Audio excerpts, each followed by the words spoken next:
En tant que fils de l'homme, j'ai été envoyé par le Père pour apporter la lumière au monde. Nicodème, encore perplexe, demanda « Comment ces choses peuvent-elles arriver ?»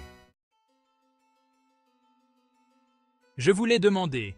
Vous êtes un maître respecté en Israël, et pourtant vous ne comprenez pas ces choses?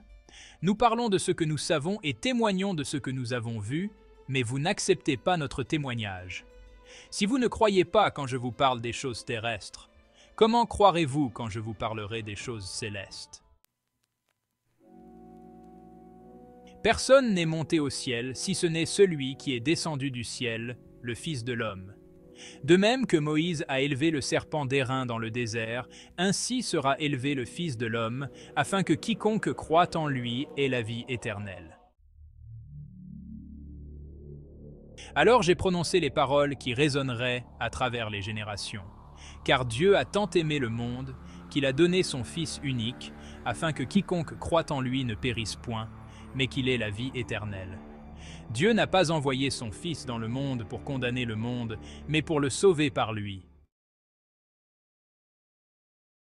Voici le jugement.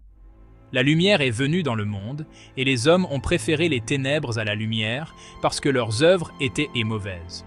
Car quiconque fait le mal est la lumière, et ne vient point à la lumière, de peur que ses œuvres ne soient dévoilées.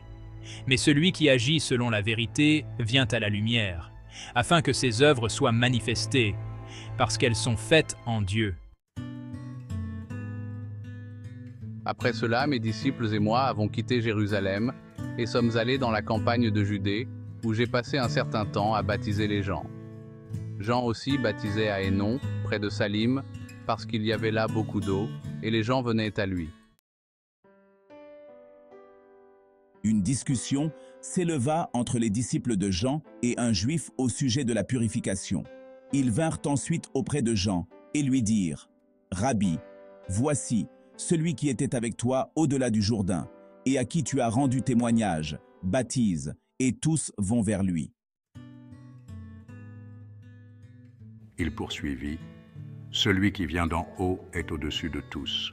Celui qui est de la terre est terrestre et parle comme étant de la terre. Celui qui vient du ciel est au-dessus de tous. Il rend témoignage de ce qu'il a vu et entendu, et personne ne reçoit son témoignage. Celui qui reçoit son témoignage certifie que Dieu est vrai. Celui qui croit au Fils a la vie éternelle. Celui qui ne croit pas au Fils ne verra point la vie, mais la colère de Dieu demeure sur lui,